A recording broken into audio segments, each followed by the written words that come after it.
This is like the worst porn site ever. Oh my All, God. all the good stuff being blacked out.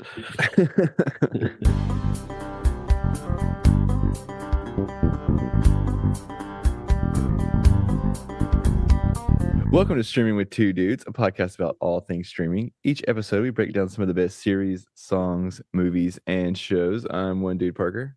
And I'm Jeff, the other dude. And dudes, this month our theme is time manipulation. And this episode, we're talking about Idiocracy. But first, Jeff, what else have you been streaming? Well, this is going to be the second week in a row. I've got something for you. Dude, you're on it. And it was briefly hinted at last week, but I did finally get around to streaming the show Wednesday on Netflix. I All managed to right. get through all of season one. I must say, I did enjoy it. Um, really have turned into a Jenna Ortega fan. Heard a lot about her, especially with Wednesday, really just getting real popular. And then, of course, last week I mentioned I'd watched Scream 4 and 5, and she was in Scream 5. And I thought she did an amazing job. That was my first introduction to her. So I was really anxious to see Wednesday, which she does a phenomenal job in Wednesday as well. Highly recommend checking it out. It's a good watch. It's a pretty quick watch. And yeah, I'm anxious for season 2 to come out Yeah, next year, this as year. Who listeners knows? know, yeah, as listeners know, we love our Scream here. Actually, I remember whenever I went and saw that in the theater, like I think that was one of the things I was talking about was I might have mentioned like how much of a job, like well of a job she did on that movie. Because like, yeah, I think that was really, no, actually I take that back. I know I've seen her like previously in other things, like the second babysitter movie, but anyways, yeah, like she's been doing a great job like lately. And Is she a Disney girl? I think so. Okay. She's either, I know she was definitely in one of those, I can't think of what it was called. Oh, was it like Stuck in the Middle or? Something like that. Yeah, something about where she's like a girl in the middle of like the middle child of her family or something. Yeah. Yeah. And she's one of those, man. She could play a 13-year-old or a 25-year-old. Yeah. Just the way her body frame, the way she looks. I mean, she's gorgeous, obviously. But just she just has that look where she could play someone really young or she can play a little bit older. I think she's maybe about 21, 22 in real life. I'm But not sure, but probably about right. but yeah, she's got pretty good range with what she can do. But yeah, Wednesday, she's just outstanding. Even if, and I went into it never been a fan of the Adams Family. I Yeah. mean, I remember the original show. I'm sure I watched it some as a kid, and I'm sure I watched one or two of the movies. I didn't hate it. I just didn't consider myself a big fan, so I didn't really come into it with a lot of fanfare. But I love what they did with it. The writing was outstanding. A lot of comedy, good one-liners mixed in. It's just a fun watch. Yeah. I've only watched it through one time, so I can't really, and it's been a little while since I watched it, but I feel like there was definitely some characters in there that I was like, oh, this is gonna be a Jeff character, like for sure. Uh, And it kind of reminded me of Scream because every character, the way they're written in and introduced, everybody's suspicious. yeah. So you go into it thinking there's so many different directions this can go. Yeah, I feel like, it could be anybody as far as, who they're after, maybe who's, I won't give away too much, but it definitely has that Scream feel to it where you're just kind of along for the ride and you're like have no clue who anybody truly is, just because of the way it's done up. But yeah, it's a fun watch, um, you probably felt the same way when you watched it. And Yeah. I know you said you thought I would like it, but yeah, I'm anxious to see season 2. Yeah. I don't know this. You might know this when you were like when you after you got done watching it, did you look up, have they already greenlit it for season two? I think I'd already heard that they did. I mean, I'm sure they have, and if they haven't announced it, I'm sure they will, but if they don't, they're dumb, because I think it's seriously been one of Netflix's like biggest hits. Yeah, So for sure. It's definitely I felt like it was one of those where going into it, they probably had to feel pretty good. I mean, when you got Tim Burton behind it and you know, someone like Jenna Ortega, which of course, I mean, I know nothing is truly safe. It's all about the, how well it does. But yeah, I would be shocked. I think remember reading before I even watched it that maybe it was greenlit for season two, but who knows anymore.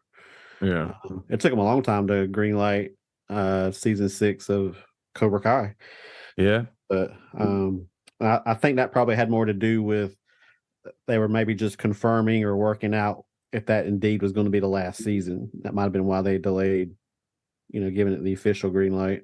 yeah. But for some reason, I feel like unless it's like a super big hit for Netflix, like really popular, they usually only give them like one season at a time. It feels like, I feel like a majority of like my favorite shows that come on Netflix were like, I'm always like, please, are they gonna like drop it after this season? Like that's the one thing that I do hate about the way that this like whole, which I guess has kind of always been like that too. Like even when the like when you were watching TV, like sometimes your favorite shows would get canceled after a couple of seasons or something like that. And Yeah, oh so it could be a cutthroat business. But what yeah. about you? What you been streaming?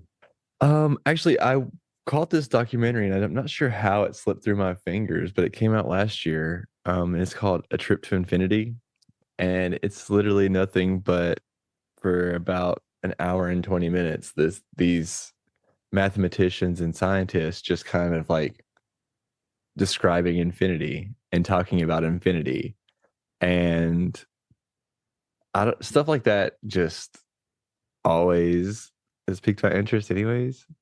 So um yeah, if you can enjoy things like that, and even if you don't, the way that they describe a lot of things, they make it really simple. They make a really, really, really complex idea very simple, and they explain it in a way that they keep explaining it the same way, but the whole time it's just very interesting. And yeah, it's a concept that I really enjoy at least trying to understand and wrap my mind around. But yeah, it's on Netflix. It is called A Trip to Infinity. So if you're into anything like space, math, anything like that, it all definitely go take a check it out and give it a watch. It's fun. I've actually I actually watched it twice this week and watched it like with full intent the whole entire time. And it's kind of crazy that it it actually kind of touches on some of the things that we talk about this month. And I actually just thought about that just now. They actually talk about time a lot and whether or not, it's infinite and it's stuff like that. So it's kind of ties into this theme as well. So yeah. A Trip to Infinity. 100%. Love Cool. it. Can always count on you watching some of the not as familiar type stuff that's maybe a little different for some, but still very interesting. Yeah, man. Yeah, I love those little weird documentaries like that, and then especially when I get into something that just really like tickles my brain. Love that. Can't get enough of it. So, Jeff, this week we watched Idiocracy. Um, what can you tell me about this film? All right, I'll start with the cast. I mean, it has some pretty big names tied to it. You had, of course, Luke Wilson, who played Joe Bowers. He's the younger brother of Andrew and Owen Wilson, both actors. And I don't know why I always forget about that. Of course, most people are pretty familiar with Owen Wilson, and I always forget him and Luke are brothers. So it's like every time I read it, I'm like, oh, I forgot about that. So definitely runs in the family. But Luke's also been in such films as Scream 2, Legally Blonde, Old School, Vacancy, the list goes on and on. Hmm. Anybody that's watched movies will definitely recognize him. Then you got Maya Rudolph, who plays Rita.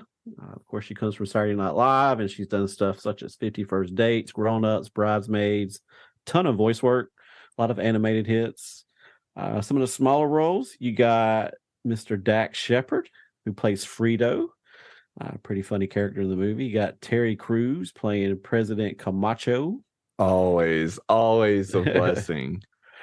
Terry Crews. National treasure, Terry Crews himself. Yeah, and then in a much smaller role, Justin Long played a doctor in the film. Had a brief scene there with Luke Wilson that was pretty funny. Probably the most interesting thing about this movie is the marketing of the film, or I guess I should say the lack thereof. So they had a lot of concerns on how to market the film. 20th Century Fox also grew weary of the film's frequent harsh critiques of a lot of the recognizable corporations. Yeah. Mike Judge said he was actually surprised he got permission, but he said what helped is when he told these corporations that, oh, you're not the only one that's going to be made fun of. It's going to be pretty much everybody. So everybody pretty much agrees. It's like, oh, yeah, no problem. So it's like, as long as we're not being the one company being picked on. So there were some concerns there. So studio executives really wanted just to shuffle it straight to like DVD shelves as quickly and quietly as possible. The film's contract, however, stipulated that it had to receive a theatrical release. So the studio met the terms of the contract, but provided no marketing for the film whatsoever. Yeah. Released it to a very small number of cinemas in select cities. Cities that didn't even include like New York, LA. So it was like, it's like they were trying to be as discreet as possible. And they pulled the film from all markets after just 1 week. So as you can imagine, it didn't do very well as far as the box office. I think it only pulled in like $440,000, but it did earn $9 million once it hit DVD rentals and sales. So, but there's also another theory that the film's lack of marketing was actually due to very negative test screenings. There's been some debate on that. They were banking on it having kind of a cult following through word of mouth, and they would recoup their budget. Yeah, I don't know. Sales. I don't know if you remember around the time, but this was it's kind of how, I don't know if you've ever seen Office Space. Have you ever seen that? I saw that mentioned a lot because since Mike Judge did that. Yeah, because that's kind of how Office Space, like they released that, and they actually did market that film. I can remember that film being marketed not heavily, but it was a live action film from the guy that made Beavis and Butthead and King of the Hill. And being a fan of both of those shows, I was super stoked for, Office Space. And I can remember I was young at the time. So listeners, don't judge me too much, but when I was younger, I did not find Office Space entertaining. So, that movie kind of flopped at the box office, and it really gained a lot of footing once it hit, the rental stores and stuff. Yeah. And that's whenever that film took off. And I would definitely watched it later on in life, and as I got older and actually understood a little bit more of like what it meant to be an adult, it was a lot more funny. But yeah, that's kind of how Office Space. So I can see the thing, kind of expecting like, oh, this is going to be the same thing. Like once we release this on the home video, it's really going to take off. Yeah. And I don't know, maybe if it did as well on home video as they were expecting, but like I said, it paid $9 million. I never really saw what the budget was on it, but it is what it is. Actually, of course, the Brondo energy drink was heavily featured in the movie and played a big role. And it's actually a company that teamed up with Redux Beverages and actually created the drink shortly after the movie for a limited time. So, Also, if anybody remembers the character Beef Supreme, who had a battle with Joe Bowers, played by Luke Wilson, Beef Supreme was actually played by Andrew Wilson, Luke's brother. So a little sibling battle there in the movie. And one thing that probably to me the most interesting or humorous thing that I read about it was uh, Mike Judge had appeared on a podcast actually here recently, just in the last year or so, and he talked about how they had a very limited filming budget for the movie and how the film's costume designer needed to find some futuristic looking but inexpensive footwear for the whole cast. According to Judge, the costume designer proposed using a very small startup company that wasn't even out in the world yet. And it was like, look at these horrible plastic shoes with holes in them. She said, we could really save a lot of money. Just put everyone in these things. But Judge was like, but what if by the time the movie comes out, what if they're become popular and people are wearing them? And costume designer said, oh no, these are never going to become popular. No one would ever wear these things. Said they're horrible. You may know by now. What were those Oh shoes? yeah, those are Crocs, man. They were Crocs. I remember seeing them in the movie and like being like, I don't remember these being out at that time. And then They were, this is a great story. I guess they were. They just weren't really known at the time. Yeah, which is kind of crazy that not only have they gotten popular since the films came out, they've gotten popular again since they got popular after the film. So that's crazy. Do you have Crocs? I do not own a pair of Crocs, no sir. I have owned a pair of Crocs before, but not just the first time. I haven't gotten them this go around, but I actually purchased my very first pair ever just in like the last 6 months. all right.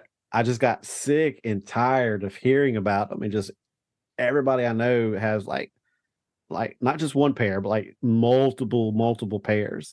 And I'm like, that's it. I gotta, what is it the young people struggle with? Fear of missing out. Yeah. I had a little dose of that, so I finally bought me a pair. I mean, I like them. I'm still not sure what all the fuss is about, but I wear them occasionally, and I mean, they're okay. I'm not sure they're worth the 40-50 bucks they charge for most of them, but Yeah, it's for like such a simple thing. You think they could just like they could probably, I mean, honestly, they could probably sell them for $5 and still get a profit.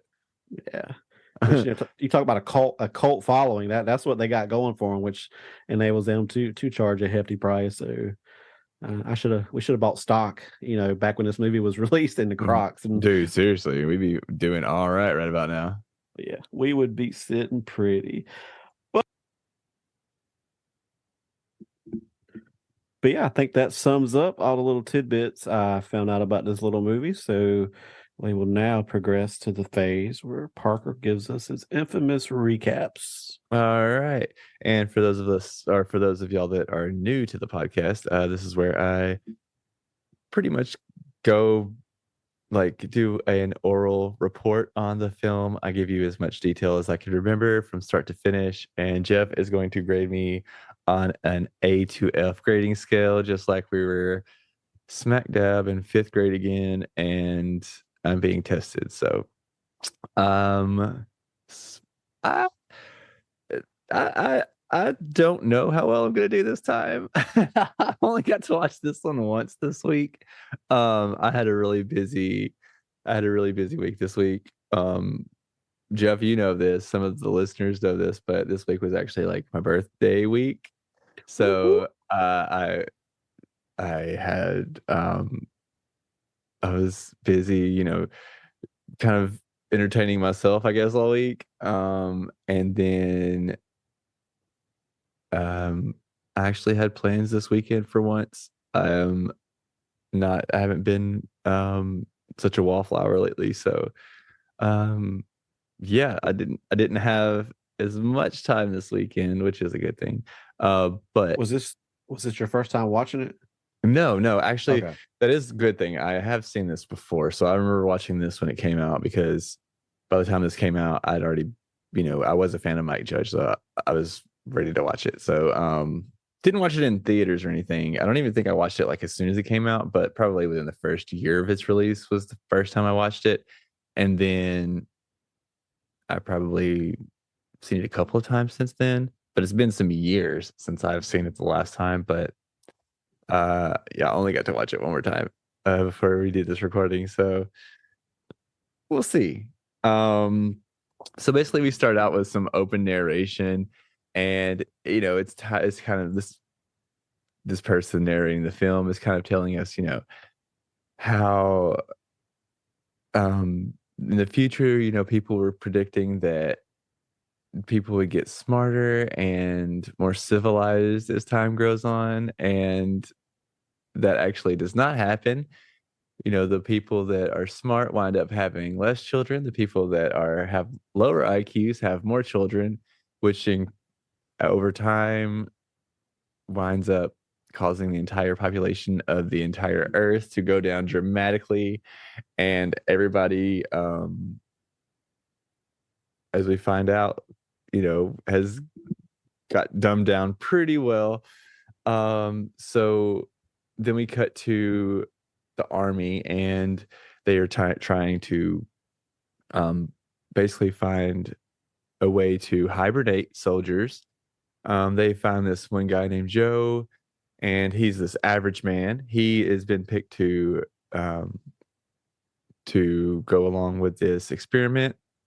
Him and this prostitute named, oh my gosh, I can't. Do you remember her name? Rita. Rita. You're right. Yeah, Rita. Joe and Rita. So they are going to be quote unquote frozen in time for a year, and then be reawakened and evaluated. Some things happen during their hibernation, and basically they get forgot about for 500 years. And during the great 500 years in the future, the planet is being completely covered in like trash and stuff, and there's the great trash avalanche of 2000 of 2505 happens, and Joe and Rita are both awakened. Joe wakes up in the apartment of his future lawyer, played by Dax Shepard. I always say Dax Shepard, but it's actually Dax Shepard. It's just hard to say. Dax Shepard.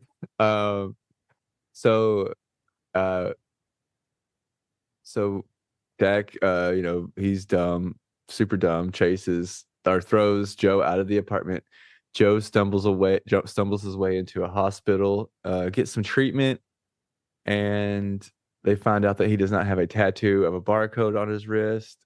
And so he winds up getting arrested. And while he's there, they IQ test him and try to figure out why he doesn't have a barcode. They finally give him a barcode with the wrong name, called Not Sure, because he's completely oblivious to like what's going on here. And um so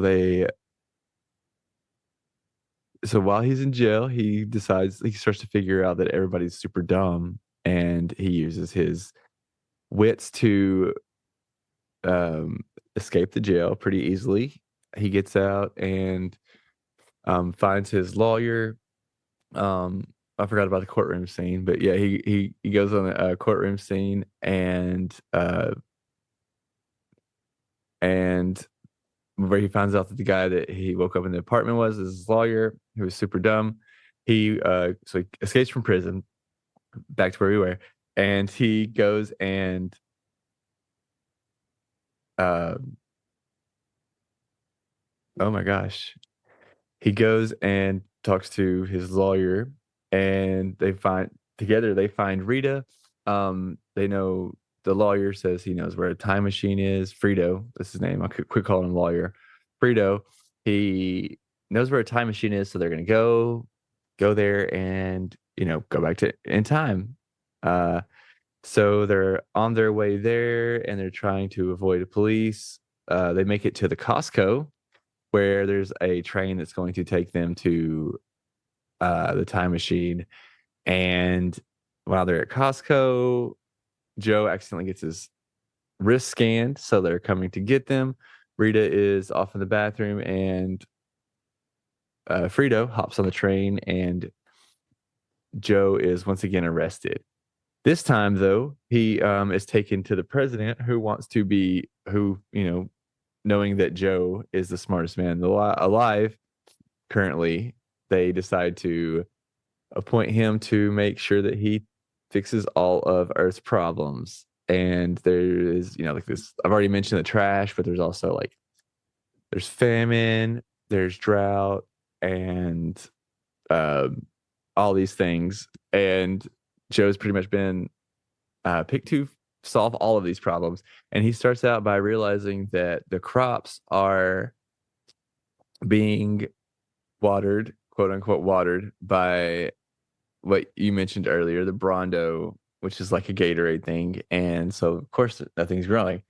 So he switches them to water to start watering the crops to water, which causes the Brondo Corporation stocks to plummet, which causes a bunch of people to get fired. And so they all blame him again because they're dumb and they have no patience.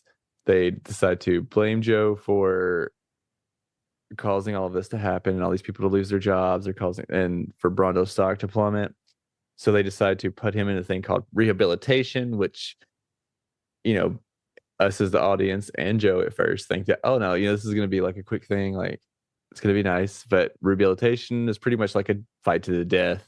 And um, so Rita and Frito notice that the crops are actually growing on the night of, Joe's rehabilitation. And they basically show the entire everybody that's at the rehabilitation. It's this big event. They get it put on the jumbotron that their plants are actually sprouted, and they show Joe. They save Joe just in time. They go and they find out that they do go to the time machine, and they find out that it is just a ride, basically like a little small amusement park ride, and the end. They stay in the future and are now the smartest people in the world. And Yay! how that one was. I don't know why that one was so brutal. So brutal, but I actually feel like I remembered it better than I thought I was going to. Yeah. So what's my grade, teacher? I'm gonna give you a B. It was a solid summary. All right. Little hiccups there midway through, but otherwise a very solid B. Yeah. Sorry, listeners. That was probably brutal to listen to, I'm sure. All right. Thanks, man. I'll take it. I'll take it. Yeah. Uh, Jeff, what did you think about this film? Because I know you talked about it a little bit. You didn't really talk about how much you liked it, but I got the feeling. I got the vibe of how you felt about this movie, I guess. Well, I mean, it's no secret by now. We're different people. We got different tastes. And that's what makes our world beautiful. But I kind of have my own theory as to why maybe the marketing and the exposure was so limited. Um, what year was this movie released? Do you I remember? think 2005. Okay, so that would have been maybe during President Bush, maybe. So I'm thinking this reached the president as far as those private test screenings. And I think at a very high level, there was concern that if this movie reached a lot of people, it was going to make so many people dumb by just watching it that they were afraid that the prophetic portion of this movie wasn't going to take 500 years. It would literally only take a couple of years because I literally felt so dumber after I watched this movie. Oh man. So yeah, I'm not a fan at all. And the thing is, I didn't really mind the story or the plot to it. I mean, I think it's a very comical, story arc there. I don't know if it was just the execution of it. It just didn't work for me. I struggled to stay engaged. It was just one of those where I'm like, I was ready for it to be over, and then like when it does end, you're like, is that it? Is that I mean, it was just like I'm like, that's the way it's going to end. That's just so weak. Yeah. Uh, I mean, yeah, I mean, there were some funny parts in it, but I don't know. Just not a fan of this one. I really wasn't. And which I went in with low expectations, so I can't say I was extremely disappointed because I kind of went in, even though I didn't know much about the movie.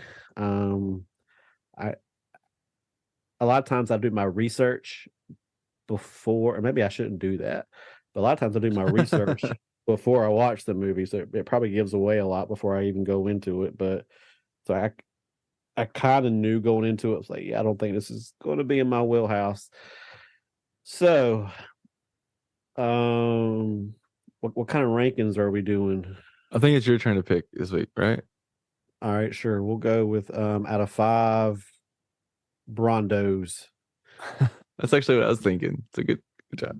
All right. There you So go. out of how many Brondos do you give this? Or I could have went with Starbucks, but No one has time. No one has time for a hand job. We're trying to record a podcast here, Joe. we'll stick with Brondos. I'm only gonna be able to give this one 1.5, and I feel like I'm being a little generous there. Uh, there was some funny parts to it that kind of make you chuckle, but a lot of times, I'm just going, how entertained was I? And I cannot say that I was all that entertained. Um, Again, that's just where it shows, there's people have different tastes, and the fact that there's people out there, as yourself just admitted, that will purposely watch this movie multiple times is just mind blowing to me because it just doesn't do it for me. Again, I don't so much mind the storyline, but so yeah, that was my view or my take on it. So now I'm anxious to hear yours. So, I mean, I'm obviously one of the people that did enjoy this film. Oh, I, here's something. Can I guess what your ranking's going to be, or will it influence it in any way? I don't think you'll influence it. I don't think you'll influence it. So yeah, let's hear it. What do you Well, think? first of all, where did my ranking fall on where you thought it would? That's about where I thought it would, honestly. Okay, Uh, so I'm going to say yours is going to fall probably around a 3 or 3.5. I'm going to say 3. three, yeah, three. That's exactly where I was at. Um, yeah, I love Mike Judge. Like he's so funny. His humor just gets me. And I know we talked about it like earlier in the podcast about the remake of Beavis and Butthead. And I love that. Like he's done a great job with that. And they've announced that they're rebooting King of the Hill. So I'm super stoked about that.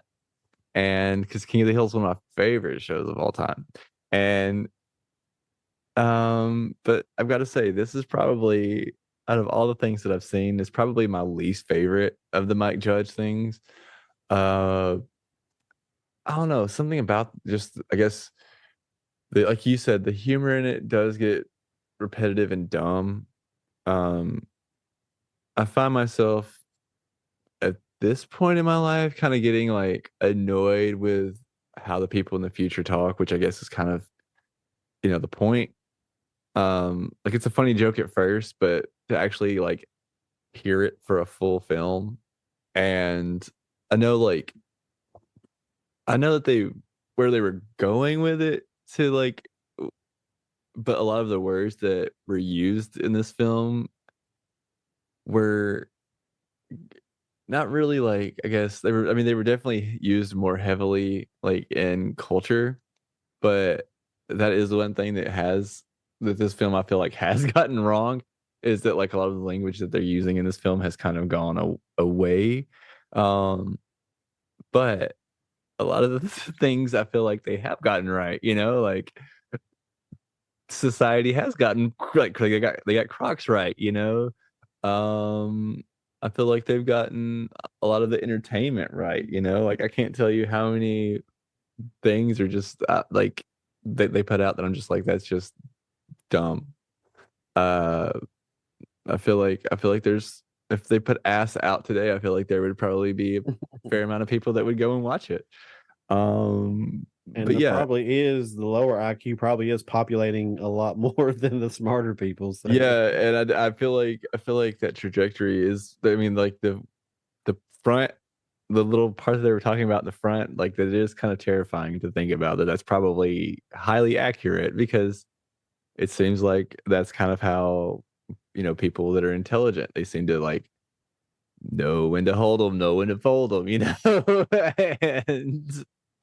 and sorry, but like I mean, I do have friends that are smart, that do have you know multiple kids, but I will say that if there's more than like 3 or 4 kids in a household, chances are the parents probably not. Like, I'm probably gonna get some emails, um, but very few cases are they like in a great household environment. So I can see how the thought of that is terrifying.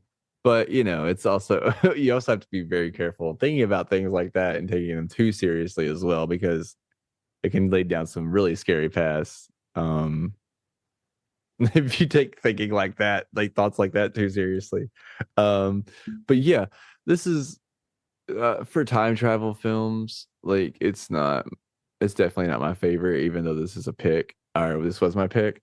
Um, yeah, I think three is justified. It's funny, but you know, I I wouldn't.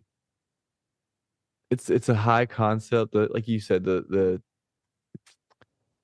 plot and the premise are a lot funnier, and like I guess it's a funny thing to be like, oh, like this this is probably how things I could actually see it happening this way, but once you get outside that, like it's hilarious, but I don't think I will watch it anytime soon again. um I do I do wish I would have had time to watch it again, because I feel like there were some things that I probably did miss in it, because there's a lot of small jokes, and I do feel like this film actually might get better on rewatches, that you could probably pick up like small little jokes that are, sprinkled in the background and stuff. But I don't know if I will. I don't know if I'll make the time to try to watch it again and pick those out. Um, because yeah, it's barely above average. And I only say that because I know at the time when this came out, like just like this was just, I guess, not as accurate. It was kind of a more it was more of a like, yeah, like that would be so funny, but like that would never happen. Like we're in a good split or a good place, and then uh yeah, so like it has been proven that we're not on as good of a trajectory as we thought, society wise. So it is kind of scarier, knowing that this is it's more too likely bad. than Too bad they didn't have a white balloon floating around in the sky or something like that. right. All right.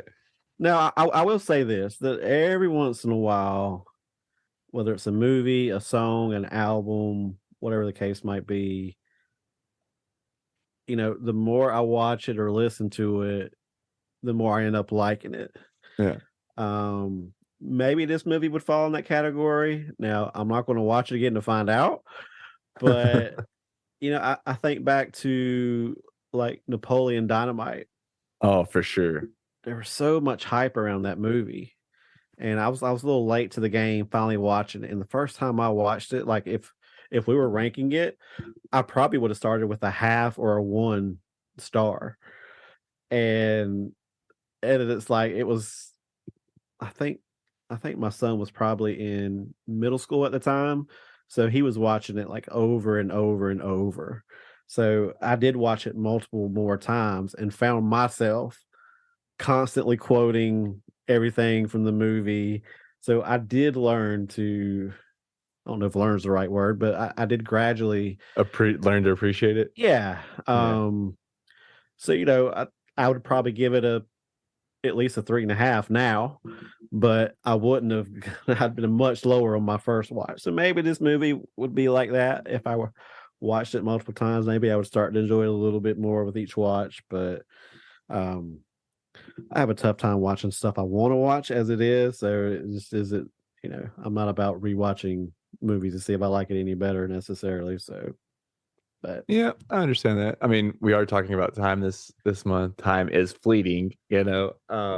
woo, look at you. Even though it is relative to everybody, you know, it is still passing by. That's how we experience it anyway. So I get that. You only get so many movies you can watch, I guess. Why watch Idiocracy more than once if you don't have to? Exactly. All right. Jeff, who is your dude or dud of the week this week? Oh wow. I feel like I need to pick a dud. I haven't done a dud in quite some time. Um, let's go with Beef Supreme. Is that a dude or a dud? That's gonna be my dud. He showed a little bit too much compassion in that situation. He had the opportunity to take out. It'd have been a much more interesting ending to the movie. If he just killed him then. It's like, man, you held up. You showed a brief moment of weakness, and it it just destroyed the movie, in my opinion. Plus, how cool would it have been that he was responsible for taking out his own brother? That would be funny. So, Mr. Andrew Wilson, who played Beef Supreme, is my dud. So, what about you, dude or dud? I'm gonna do a dud as well. I actually can't remember his name, but the doctor, the scientist, the I don't know if he was like a lieutenant or what, but the army guy that was in charge of this whole project, he Ah. is my dud. He got caught up in the game and he couldn't run it.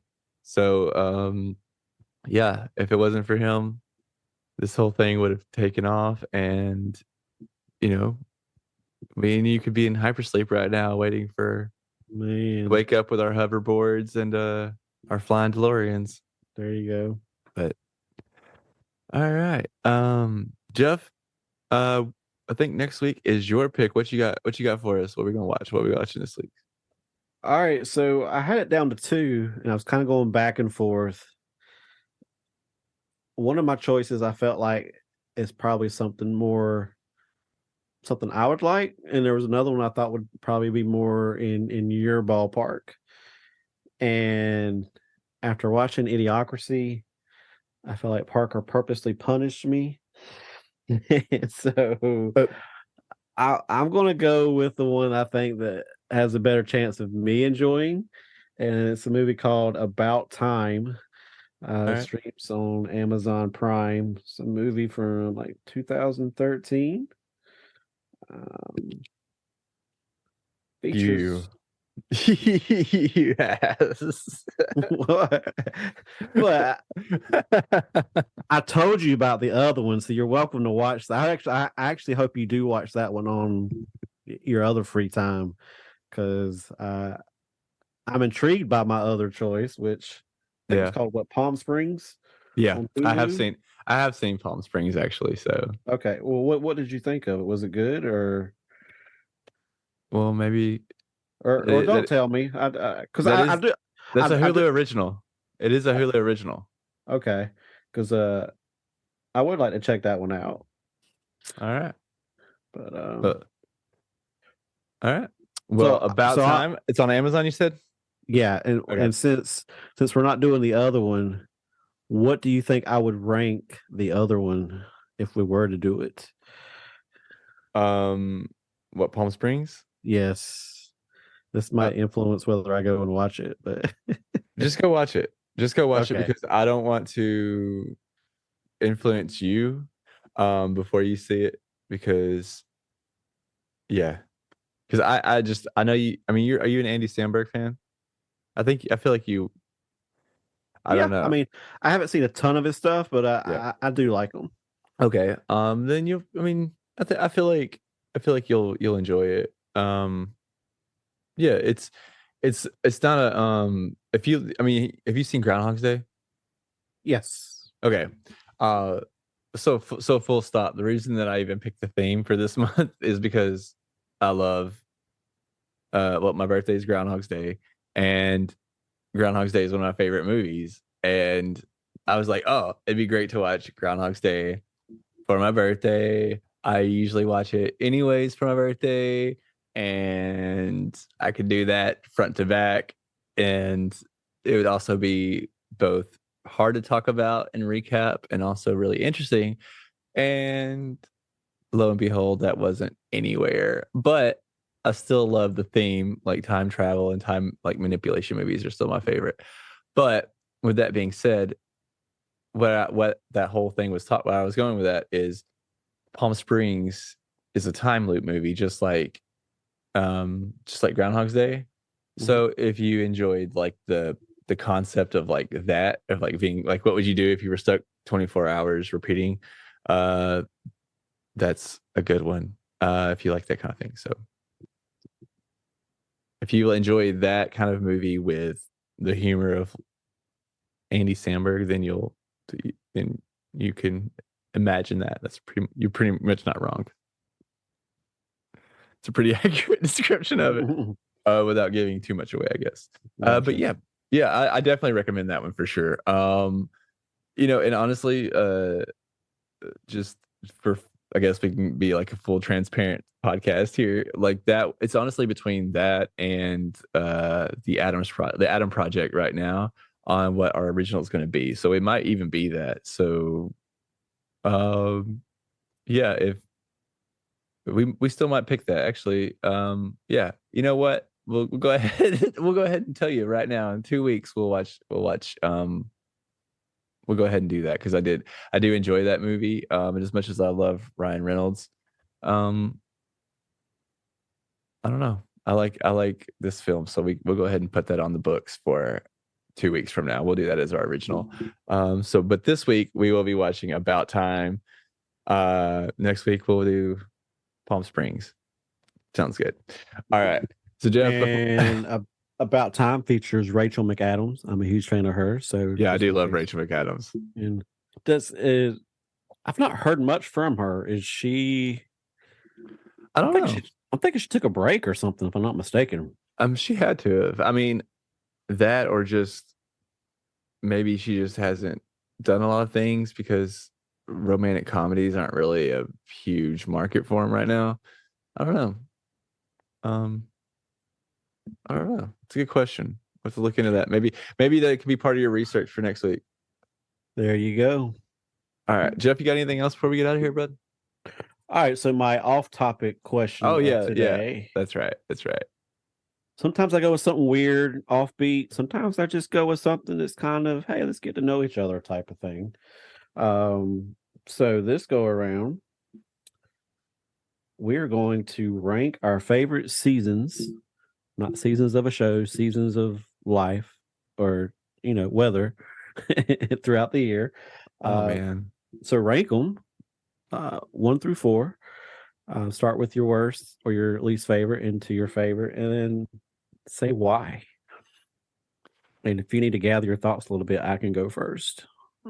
I mean, I'm actually gonna have to go.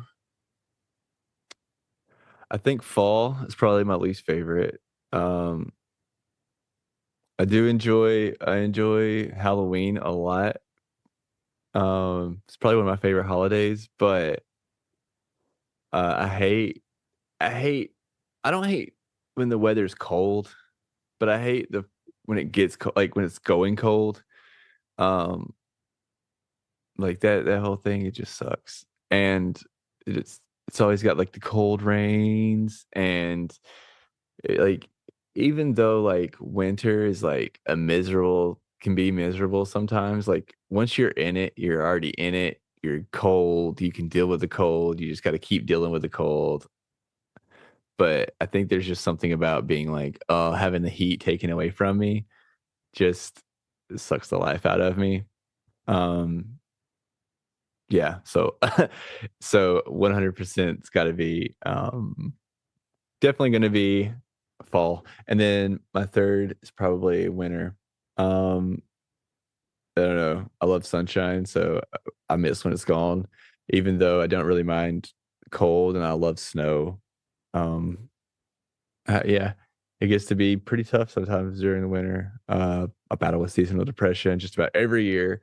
Uh, and so it's not fun. But I enjoy Christmas a lot. Um, my birthday's in winter, so I'm a little partial. It's probably why it edges out fall. But yeah, I love winter. I love snow. Just a little bit more than I love fall. And then we got spring. Um, you know, it's getting warmer, and then of course my favorites, summer. I love going outside. I love being outdoors. I'm always happier. I just have a better mood in the summer. The days are longer.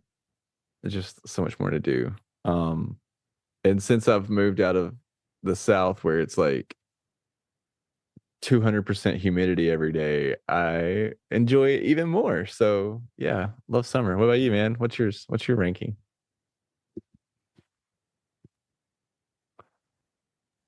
Sorry, I was muted. So would that have been your same ranking when you were in the South? Probably not, honestly. I probably would have ranked summer lower. Okay. I was gonna say it's like your ranking proves exactly how different we truly are. But so at the bottom of my list is actually going to be summer. Oh, Um, I'm controversial. yeah, I'm still. I know I'm in the minority there, but I am in the South. I've lived in the South my entire life. As Parker mentioned, very high humidity, and I cannot stand being hot. I hate it, and I have very fair, pale skin, so I burn easy. So I don't enjoy being outdoors in the summer unless I'm going to be in water, and I don't live on the water. Uh, don't have a swimming pool, so to me, it's just miserable being outside during the summer. So I feel like my summer is a lot of people's winter. I feel like I can't be outdoors doing hardly anything during the summer, unless we take a trip to the beach, which we might go, once a summer for a few days. So I don't mind the hot weather then, but it's because we're on the beach, got water right there, got our canopy up, so I can chill out under that when I don't, want to be slammed by the sun. So yeah, I'm just not a big. Now I do like the long days. I mean, I feel you there. It doesn't get dark till like 9 o'clock. I do like the evenings in the summer most of the time. I mean, sometimes it's still 85, 90 degrees, 8 o'clock at night. And so yeah, I mean, summer's probably my least favorite season to be honest with you. Yeah. Especially not having a child at home anymore. So it's not like, hey, they're out for the summer, from school. So, I get to do a lot of stuff with them now. But that's not in play anymore. So, as far as that goes, we can go on vacation whenever we want, any time of the year. So summer really provides no extra benefit there for us. My number three. So my top three are actually pretty close to one another. I'm probably going to put number three as winter. Um, but to me, there's actually a huge step from four to three on my list. I actually don't mind cold weather. Um, I enjoy the cold weather to an extent. It doesn't bother me. Now, most people down here, man, they complain about the cold weather. It's like, look, we don't even know what cold weather is down here. Right. Talk to people, in the Midwest and up north. They know what cold weather is. It's like we freak out when it gets in the 40s, and I'm okay with the 40s. That's good hoodie weather, in my opinion. I'm all about hoodie weather. Um, so yeah, I like winter. I really do. But as far as the seasons, it would fall number three. Number two for me is going to be spring. You're kind of getting out of the winter time. You do get a break from the cold weather. And, it's spring. It's spring, man. The flowers start blooming. You feel like you got a new lease on life in a little ways. The sunshine a little bit longer in the day. See, I'm all about spring. I really love springtime, but actually, my number one, which is your number four, is the fall. And of course, a lot of that has to do with how much I hate the heat. So it's like you get out of summer, and I'm just longing for the cooler days and being able to throw a hoodie on. I love the changing of the leaves, the fall colors. Absolutely, that's one of my favorite times of the year. Love Halloween. And to me, I just love the holiday season. And then you got boom, you got fall, Thanksgiving, and Christmas. I know Christmas technically falls in winter, but like barely, because winter don't technically start till like December 21st or 22nd. And see, for me, I love the Christmas season more than I do actual Christmas Day. So the Christmas season obviously technically falls in the fall.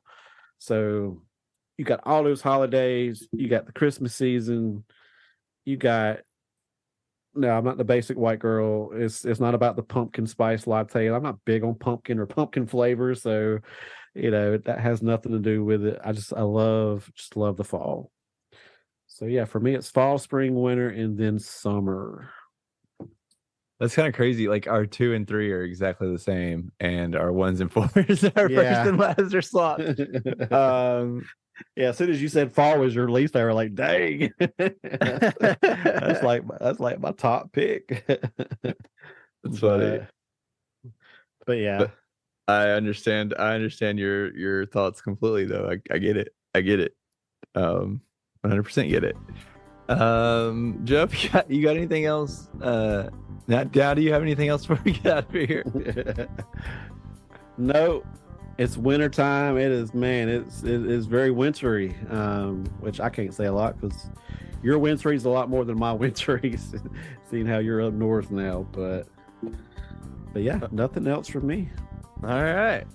Well, thank you, Jeff, for doing this with me, man, and thank you, listeners, for checking us out every week.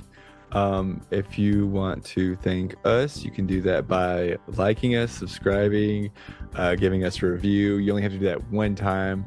But the one thing you can do more than one time is you can recommend us to a friend, anybody like that. Word of mouth always helps us spread. That's how we grow. That's how we will eventually be able to do more things with this podcast, hopefully. So yeah, thank you guys so much. If you are interested in helping us out monetarily, you can donate to us, or you can subscribe to our Patreon. The shows for that, or the links for that, and our socials are in the show notes down below. You can find that there. And thanks again, and remember, I had something for this. Damn it. I had something for this.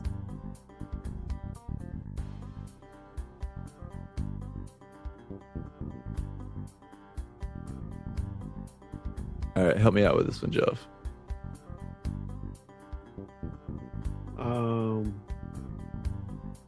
If the government ever asks you to jump in a pod for hibernation, don't be so trusting. That's not a very good one. All right, that'll work. If your daughter aspires to be a future CEO of Starbucks, don't get too excited just yet. That was a lot better in my opinion. There you go. All right, thanks. Peace out. We switched roles on that one.